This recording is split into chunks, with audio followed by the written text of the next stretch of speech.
off my cheese! Stop stealing my cheese! Leave an old man alone! Oh, hello there. Welcome to Old Man Minecraft.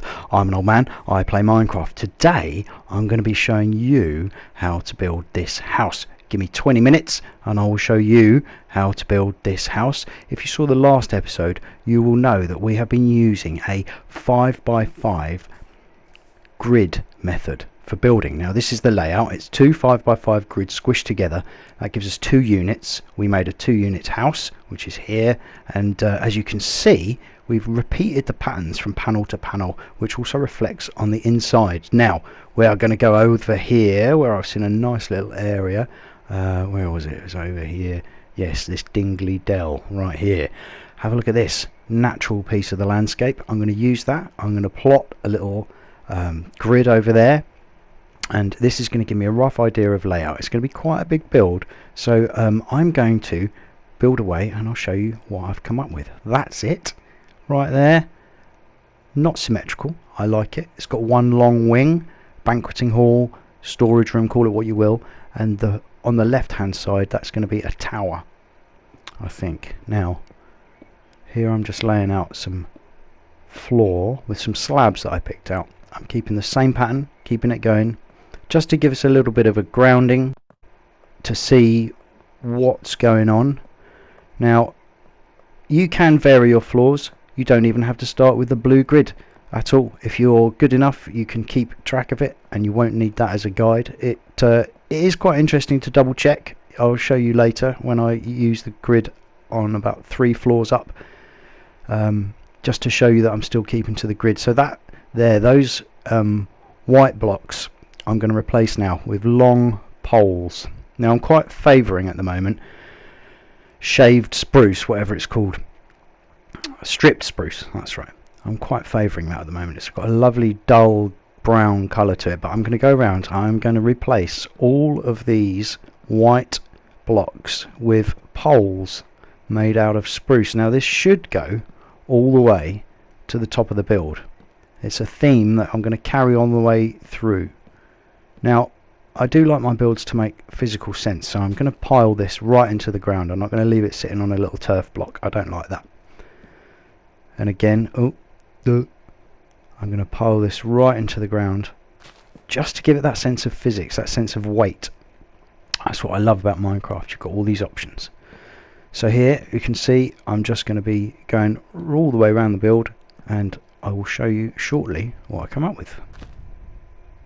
Here we go. Raised those poles all the way up. Didn't really count how high. Doesn't really matter.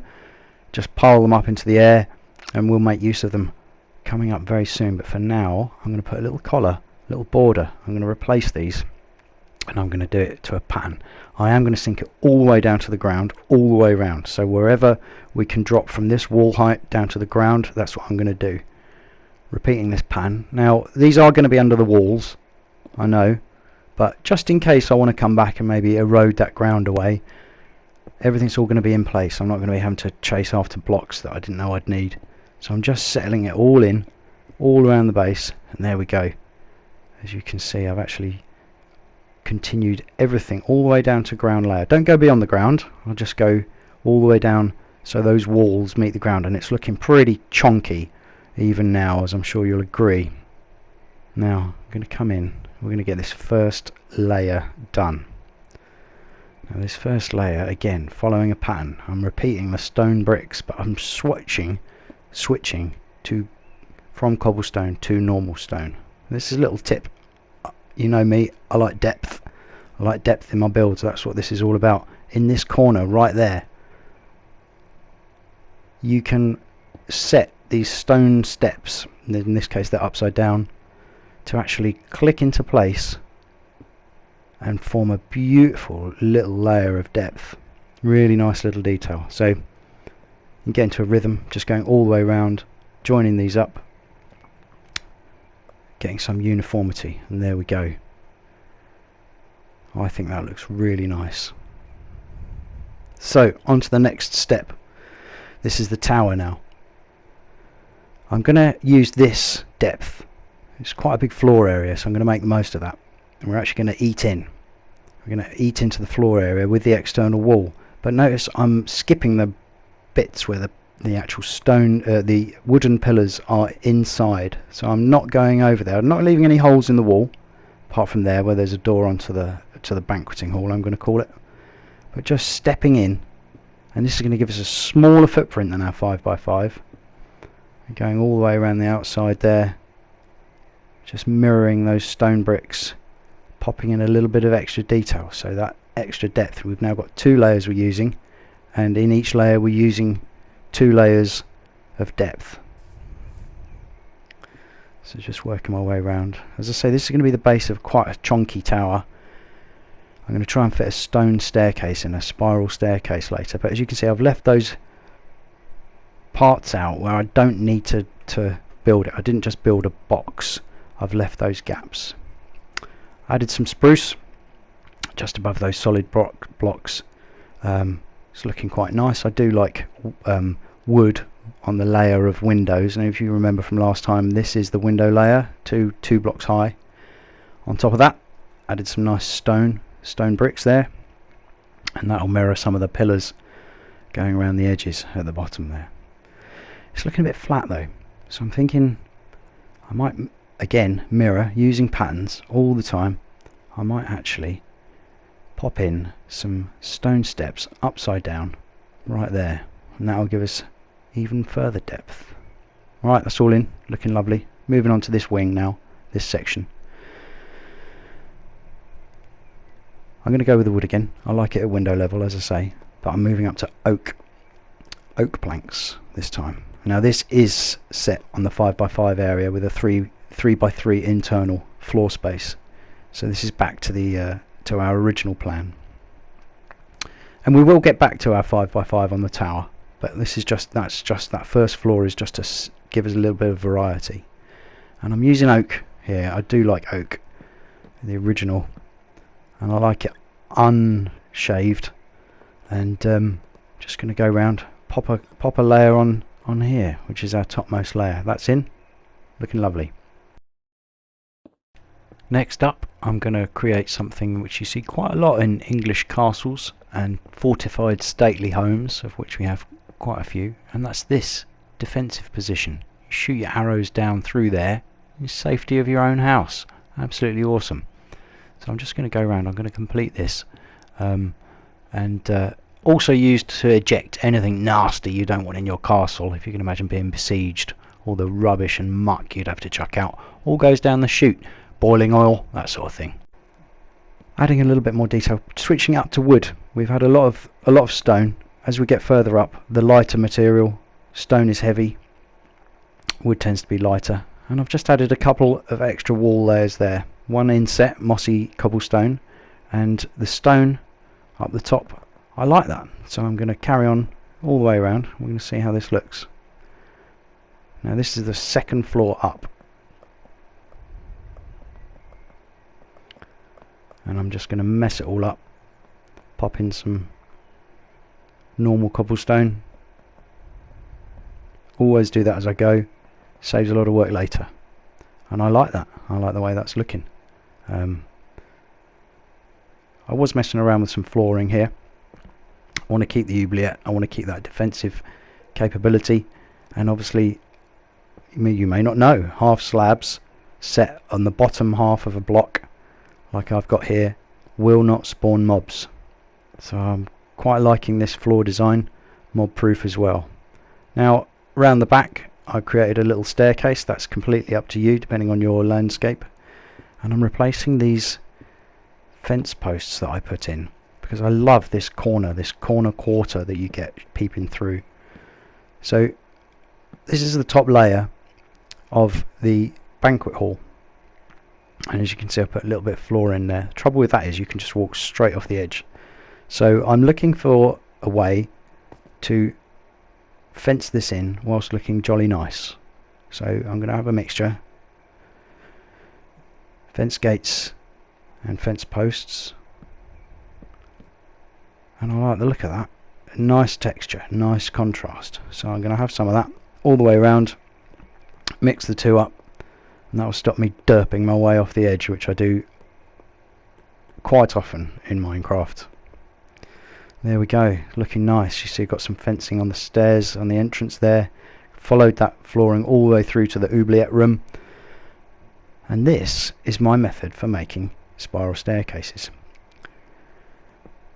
Put a step out the back of that at the top, put a slab, and it's all centered around a pillar, a central pillar, which in this case is oak, but I will be replacing that.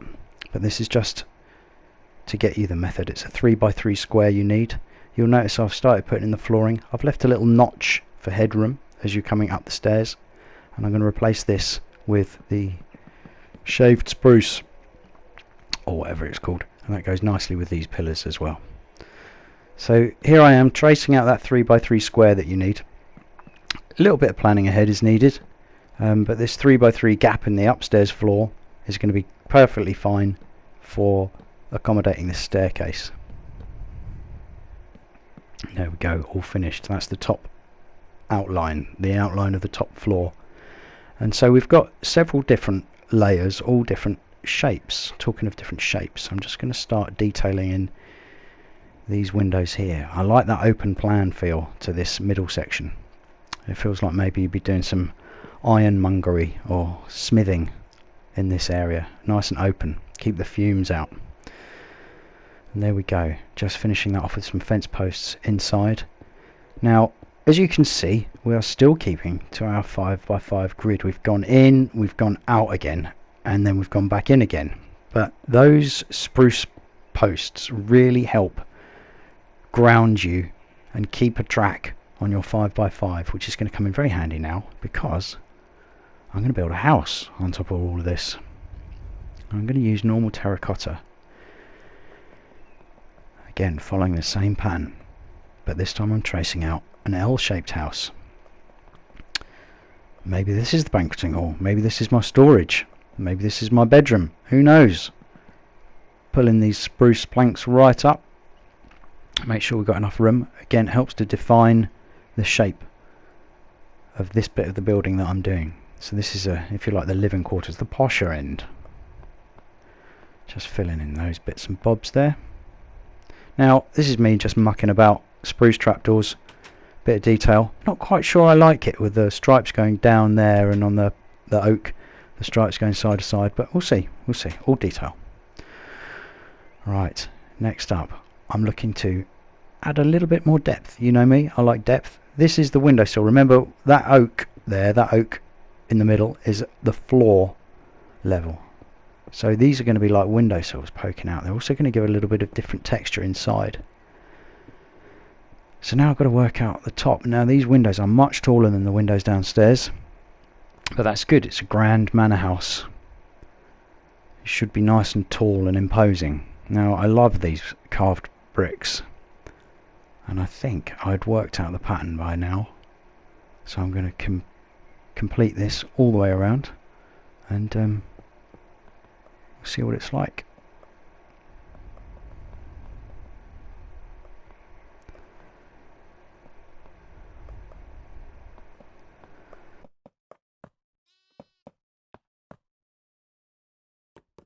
So here I've got to replace some of the spruce that I've left out.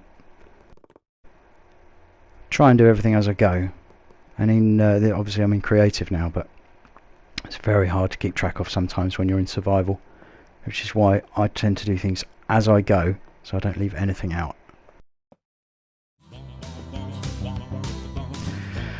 So, roofs. Now this is where it gets a little funny. This section now is roofs and decorating. We've done the bulk of it. We've finished the bulk of the hard work.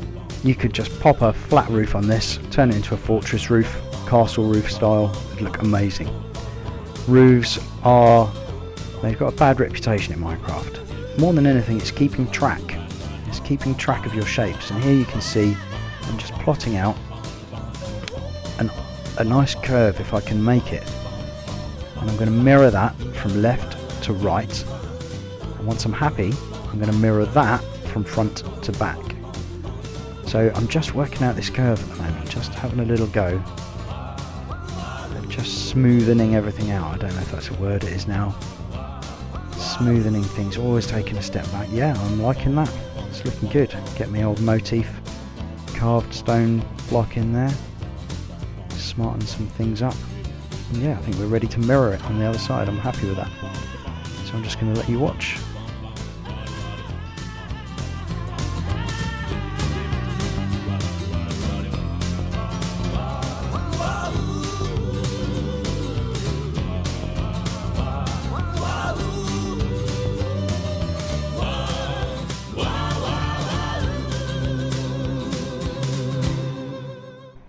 So you can see I've mirrored it front to back and left to right, and now I'm just filling in the gaps with spruce, but where I come to the bits where I used a block, I'm going to use a block, and that way you can complete the curve of the roof all the way back. Now there's thousands of roof designs, if not hundreds of thousands. I just tend to go with what I'm feeling at the time, and in this case it was a solid block and a step, and then some fence gates on top.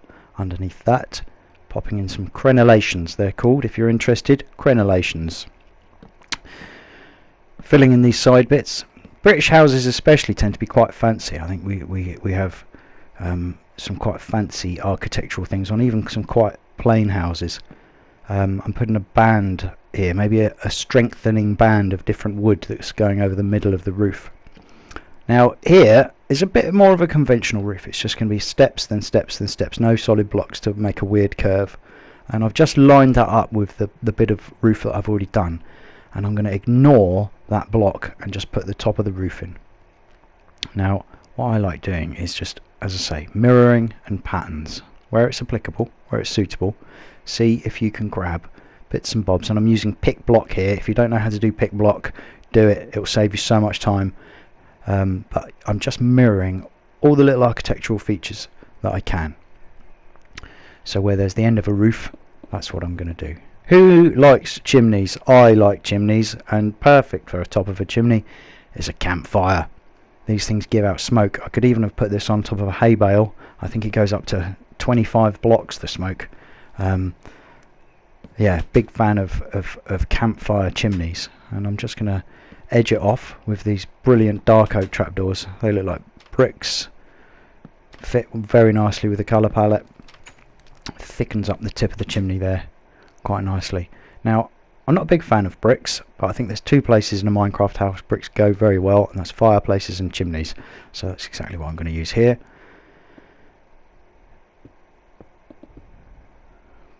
Lovely, it's looking quite nice, look at that. Now I was playing around with this, and I love this in Minecraft. I did know that these fence gates did this, but I'd never really used it. When you attach a wooden fence gate next to a stone wall, they drop down slightly in height. It also gives a nice bladed appearance to these tops. So I'm going to do that where I can, but have a look at the very ends. I decide not to do that, and it actually dips up, making a nice sort of bow in the roof, which I like very much. So there we go. Isn't it looking splendid? You might build a third of this, you might build half of it, you might build 5 times the size of this one, but that's the basic ingredients for building a house. Now, detailing, again, entirely down to personal preference, and if you didn't know how those lovely paths in villages were made, use the back end of a spade. Look at that. Use the left, for me on PlayStation it's the left bumper button, and you can, instead of digging a block on turf, you actually turn it into a path block. You can use all the different types of dirt. I love podzol. I think it grows in or appears in taiga biomes. There we go, bit of podzol next to your path, bit of coarse dirt. I think that's mixing grit with dirt, I'm not quite sure. And why not, with some of the flowers I'm sure you've got bunging up your chests, plant them, bone meal them. It grows more of the same flower, and you can very quickly cover areas if you've got the bone meal to spare.